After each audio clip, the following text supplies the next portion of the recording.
এই বিধ্বংসী রূপটি আলোচ্য কবিতায় একইভাবে ফুটে উঠেছে। সেখানে বীর ধর্মের অনুসারী কবি সামন্ত প্রভুদের তৈরি সকল নিয়ম ও শৃঙ্খলা ভেঙে ফেলতে প্রয়াসী হয়েছেন।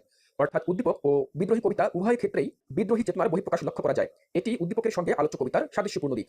তাহলে প্রিয় শিক্ষার্থীরা, আমরা উদ্দীপকের সাথে আমাদের বিদ্রোহী কবিতার সাদৃশ্যপূর্ণ দিকটি ব্যাখ্যা করলাম। এবার ঘ নম্বর প্রশ্নে কি বলা হয়েছিল সেটি আরেকবার দেখে নিচ্ছি। ঘয়ে বলা হয়েছিল উদ্দীপকটি বিদ্রোহী কবিতার সমগ্র ভাব ধারণ করে না, মন্তব্যটির যথার্থতা বিচার করো। তাহলে আমরা মন্তব্যটির যথার্থতা বিচার করি। দেখো,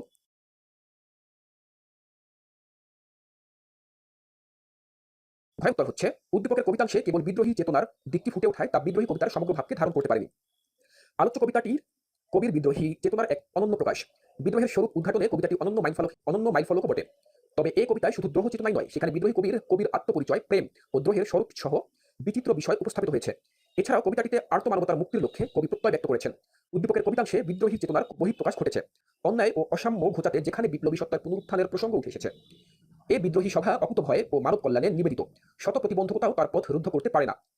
অন্যায়ের প্রতিভূদের জন্য সাক্ষাৎ অভিশাপ হিসেবে আবির্ভূত হয় সে।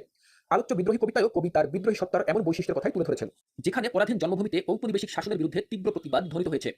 বিদ্রোহী কবিতায় কবি দ্রোহ করেছেন সমাজে বিরাজমান অপশাসন ও অচলায়তনের বিরুদ্ধে। তার বিশ্বাস, এই অচলায়তন ভেঙেই একদিন দেখা মিলবে মুক্তির পথ। একইভাবে উদ্দীপকের কবিতাংশেও কবি মহাবিপ্লবের কথা বলেছেন। অর্থাৎ উভয় স্থানে বর্বর্জন নির্ঘোষ বিপ্লবের কথা প্রকাশিত হলেও কবিতাটির ব্যাপ্তি উদ্দীপকের কবিতাংশের তুলনায় ব্যাপক। তাছাড়া এই কবিতায় মানবতাবোধ উদ্ভাসিত কবির সদম্ভ উপস্থিতি লক্ষ্য করা যায়। মুহূর্তের জন্যও তিনি অপশক্তির কাছে মাথা নিচ করতে রাজি নন। সর্বোপরি কবির বিপ্লব প্রতিবাদের পেছনে রয়েছে মানুষের প্রতি অপরিসীম ভালোবাসা। আলোচ্য কবিতায় এই সকল বিষয় উদ্দীপকের কবিতাংশে উঠে আসেনি। এই বিবেচনায় প্রশ্নোক্ত মন্তব্যটি যথার্থ। তাহলে প্রিয় শিক্ষার্থীরা, আমরা এতক্ষণ তোমাদের জন্য একাদশ ও দ্বাদশ শ্রেণীর বাংলা প্রথম পত্রের বিদ্রোহী কবিতার মূল বইয়ের সৃজনশীল প্রশ্নের উত্তরটি আলোচনা করার চেষ্টা